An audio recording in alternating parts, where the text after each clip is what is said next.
بسم اللہ الرحمن الرحیم۔ السلام علیکم۔ آج ہم آپ کو سنائیں گے قصہ ایک ظالم بادشاہ اور اس کی بیٹی کا۔ ایک بادشاہ تھا، اس میں ایک عادت بد تھی، اسے بیٹی سے بہت نفرت تھی۔ اللہ کی قدرت کہ اس کے ہاں پہلے بیٹا پیدا ہوا۔ اسے اپنا بیٹا بہت عزیز تھا، بہت ناز و نام اور لاڈ و پیار سے اس کی پرورش ہو رہی تھی۔ چند سال بعد ملکہ پھر امید سے ہو گئی۔ ولادت کے دن قریب تھے، لیکن بادشاہ سلامت کو کسی دوسرے بادشاہ کی دعوت پر ملک سے باہر جانا پڑا۔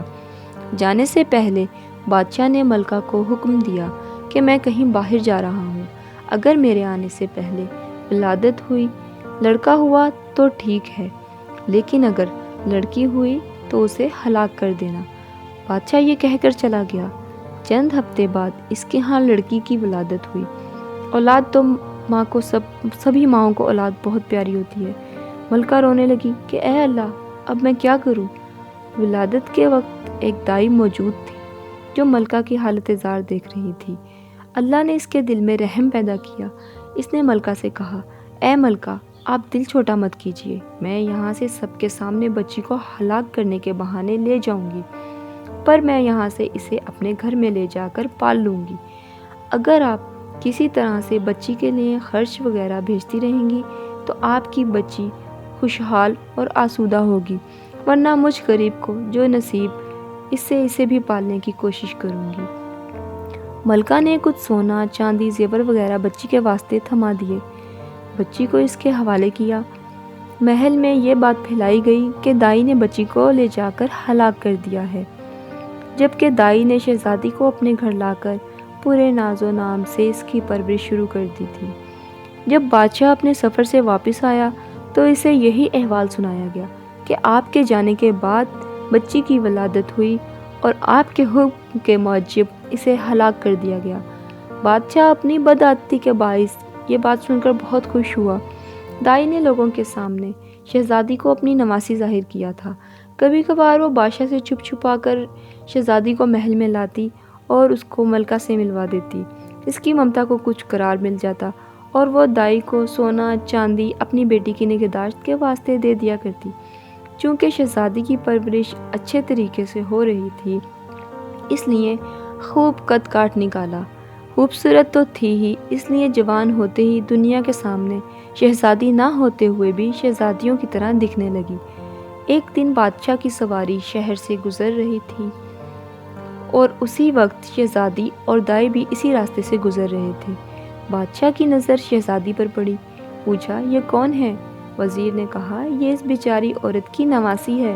بادشاہ نے حکم دیا، مجھے یہ بہت پسند آئی ہے، کل اس کے گھر میرے لیے رشتہ لے کر جانا۔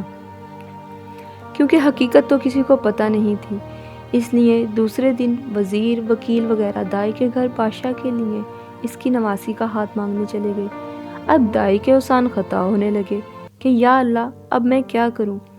اس نے صاف انکار کرتے ہوئے کہا کہ میں ایک غریب لاچار ہوں، میری نواسی بادشاہ کے لائق نہیں ہے، اور نہ ہی بادشاہ کا کسی غریب سے رشتہ جوڑنا صحیح ہے، اس لیے دوبارہ اس سلسلے میں میرے گھر مت آئیے گا۔ بادشاہ خود تو نہیں آیا، لیکن دائی کے گھر رشتے کے لیے بہت سے بندے بھیجے۔ سب نے دائی کو منایا، بہت منت و سماج کی، لالچ دیے، دھونس دھمکی دی، لیکن دائی ٹس سے مس نہیں ہوئی۔ تب بادشاہ نے حکم دیا کہ دائی کو پکڑ کے خوب سزا دے دو تاکہ وہ رشتے کے لیے مان جائے۔ سپاہی دائی کو پکڑ کر بادشاہ کے سامنے لائے اور انہوں نے اسے خوب کوٹ کوٹ کر پیٹنا شروع کیا۔ سپاہیوں نے دائی کو کپڑے کی طرح نچوڑ کے رکھ دیا۔ بیچاری پہلے سے ہی 2 ہڈیوں پر تھی، اتنی مار برداشت نہ کر سکی اور بادشاہ کے سامنے چیخ پڑی، بادشاہ سلامت، یہ کوئی اور نہیں بلکہ آپ کی اپنی ہی بیٹی ہے۔ میں نے اسے ہلاک نہیں کیا تھا، بلکہ ہلاک کرنے کے بجائے اپنے گھر لے جا کر اس کی پرورش کی ہے۔ اب بادشاہ کو احساس ہوا کہ وہ کیا غلطی کرنے جا رہا تھا۔ خدا نے اسے عظیم گناہ سے بچایا۔ وہ اور زیادہ غصے میں آ گیا، اپنے بیٹے یعنی شہزادے کو بلایا اور حکم دیا کہ اپنی بہن کو جنگل میں لے جا کر قتل کر دے اور اس کی آنکھیں نکال کر اور گردن کا خون لا کر مجھے دکھا دے تاکہ مجھے یقین ہو جائے۔ شہزادہ پریشان ہوا کہ وہ کیسے اپنے ہاتھوں سے اپنی بہن کو قتل کرے، اس کی آنکھیں نکالے اور اس کی گردن کا خون لا کر باپ کو دکھا دے۔ اسے کسی صورت یہ گوارا نہ تھا، اگرچہ اسے اپنی بہن کے متعلق اب معلوم ہوا، لیکن اسے پتا تھا کہ بادشاہ ہر صورت اپنی بیٹی کو ہلاک کرنا چاہتا ہے۔ اگر اس نے اسے قتل نہیں کیا تو بادشاہ دونوں کو ہلاک کر دے گا۔ مجبور ہو کر اپنی بہن کو ساتھ لے کر جنگل کی طرف چل پڑا۔ جب دونوں جنگل پہنچ گئے تو بھائی کی محبت بہن کے لیے جوش میں آ گئی۔ بہن سے کہا کہ میں کسی صورت تمہیں اپنے ہاتھوں سے قتل نہیں کر سکتا، میں تمہیں یہیں چھوڑ دیتا ہوں، آگے تمہاری قسمت کہ تمہیں درندے کھا جائیں یا تم بچ کر کہیں اور نکل جاؤ۔ لیکن بہن نے بھائی کا ہاتھ پکڑ کر کہا، نہیں بھائی، تم مجھے قتل کر دو، میری آنکھیں اور خون لے جا کر باپ کو دکھا دو، نہیں تو وہ تمہیں مار دے گا، جو مجھے کسی صورت گوارا نہیں۔ دونوں بھائی بہن ایک دوسرے کے گلے لگ کر رو پڑے۔ آخر کسی طرح بھائی نے بہن کو منا ہی لیا۔ شہزادی آنسو بہاتے ہوئے گھنے جنگل کی طرف جانے لگی۔ آخری بار پلٹ کر بھائی کو دیکھا اور جنگل میں گھس گئی۔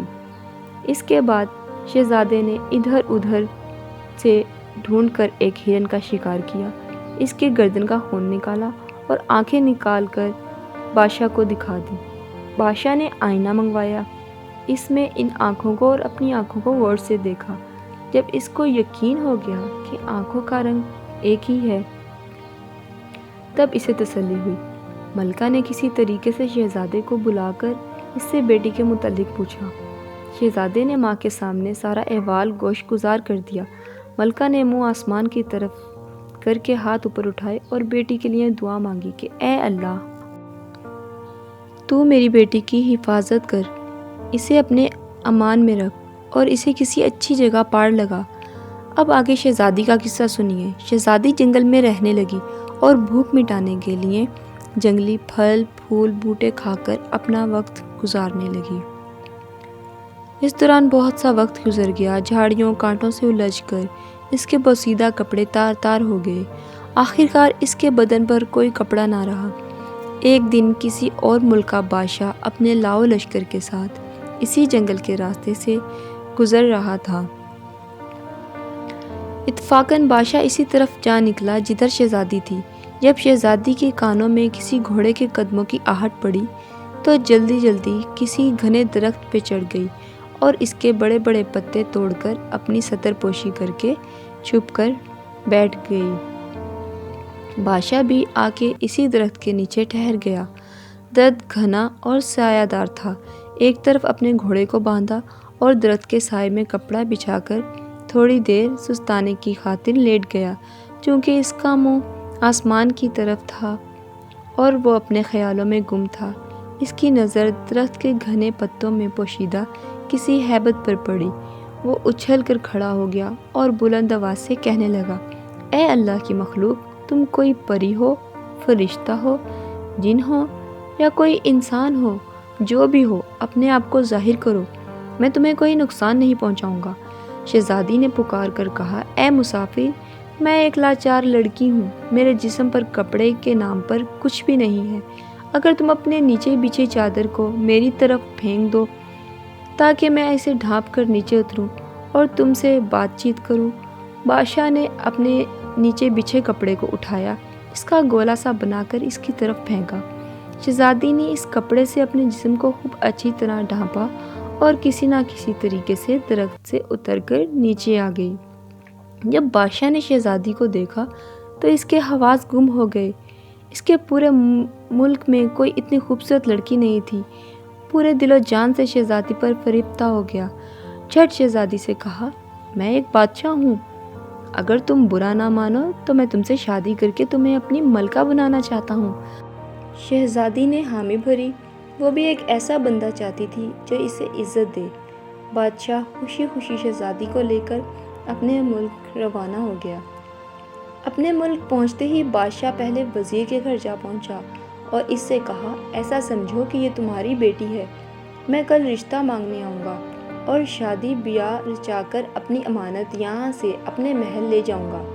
وزیر نے ادب بجا کہا، بادشاہ سلامت، آپ پوری طرح سے تسلی رکھیے، یہ آپ کی امانت ہے اور میری بیٹی ہے، جب آپ کا دل چاہے اسے بیاہ کر لے جائیے۔ بادشاہ شہزادی کو وزیر کے گھر چھوڑ آیا۔ اگلے دن وکیل قاضی بادشاہ کا رشتہ لے کر وزیر کے گھر آ پہنچے۔ وزیر نے رشتے کے لیے ہاں کر دی۔ 1-2 دن بعد منگنی ہو گئی۔ بادشاہ شہزادی کے عشق میں سب کچھ بھول چکا تھا۔ جلد ہی شادی کا نیوتا بھیجا اور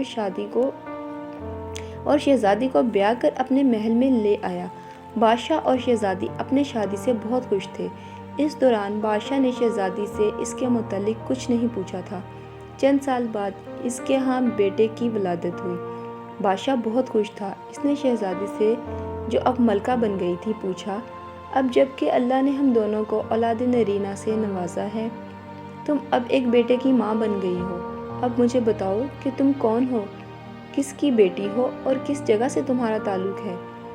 شہزادی نے کسی طریقے سے بادشاہ کو ٹال دیا۔